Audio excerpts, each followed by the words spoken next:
Bismillahirrahmanirrahim. Assalamualaikum warahmatullahi wabarakatuh. Pemirsa yang budiman, ada bahan renungan yang menarik untuk kita simak bersama. Bahwa segala sesuatu yang bersentuhan dengan Al-Quran itu akan menjadi mulia.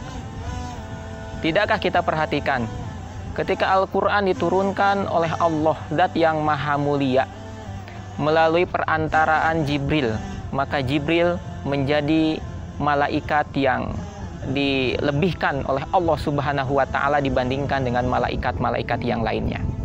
Makanya di dalam Al-Quran sebagai bentuk pengistimewaan Allah kepada malaikat Jibril disebut sebagai ar-ruh, tanazzalul malaikatu war-ruh. Para malaikat turun dan juga ar-ruh. Menurut para ulama, ar-ruh di sini adalah Jibril sebagai bentuk pengistimewaan Allah Subhanahu wa Ta'ala kepada malaikat Jibril.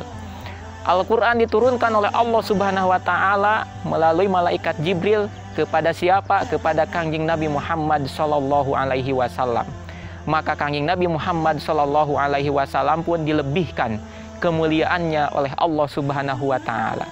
Makanya dikenal sebagai Sayyidul Anbiya wal Mursalin, penghulunya para nabi, penghulunya para rasul. Iwan fillah rahimakumullah, demikian pula dengan waktu. Al-Quran diturunkan oleh Allah Subhanahu wa Ta'ala pada bulan Ramadan. Syahrul Ramadan alladzi unzila fihil Quran. Bulan Ramadan, bulan yang oleh Allah diturunkan di dalamnya Al-Quran. Maka bulan Ramadan pun memiliki keistimewaan, dilebihkan keistimewaannya oleh Allah Subhanahu wa Ta'ala. Malam di mana Al-Quran diturunkan, maka oleh Allah Subhanahu wa Ta'ala diberikan pula kemuliaan. Pemirsa yang budiman, sejatinya kita sebagai orang-orang yang beriman, orang-orang yang harusnya mengambil Al-Quran itu sebagai sumber kemuliaan kita, maka sejatinya ini menjadi kunci kemuliaan kita.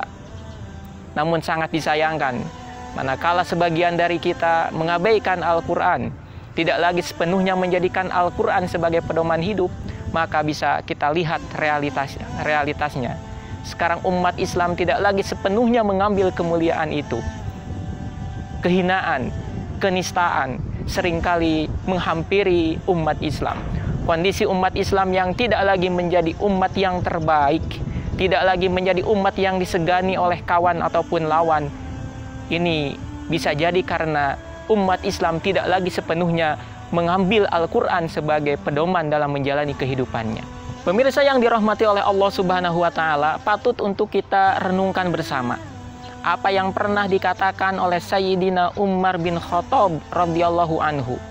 Beliau pernah mengatakan, nahnu qaumun a'azzanallahu bil Islam, famahma ibtaghaina fi ghairihi azallanallah. Kata Umar bin Khattab, kami ini adalah suatu kaum yang Allah berikan kemuliaan disebabkan oleh Islam.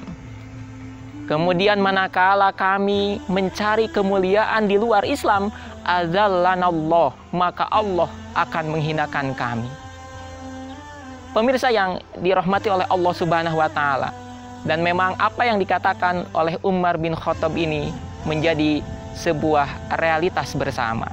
Dahulu ketika orang-orang Arab jahiliyah sebelum mengenal Islam, sebelum benar-benar menjadikan Al-Quran sebagai pedoman hidup, adalah manusia-manusia yang jauh dari peradaban. Namun manakala mereka tersinari oleh cahaya Al-Quran, menjadikan Al-Quran sebagai pedoman hidup, maka umat Islam menjadi umat yang mulia. Selepas itu, ketika umat Islam menjauh lagi dari Al-Quran, maka kita bisa melihat realitasnya, kemuliaan itu sirna di tengah-tengah kehidupan umat Islam. Maka tidak ada cara lain, kunci kemuliaan itu, manakala kita bersama-sama kembali mengambil Al-Quran sebagai sumber pedoman kehidupan kita. Dengan cara seperti itu, insya Allah akan memberikan kemuliaan kepada kita baik di dunia maupun di akhirat. Wal afu minkum, wassalamualaikum warahmatullahi wabarakatuh.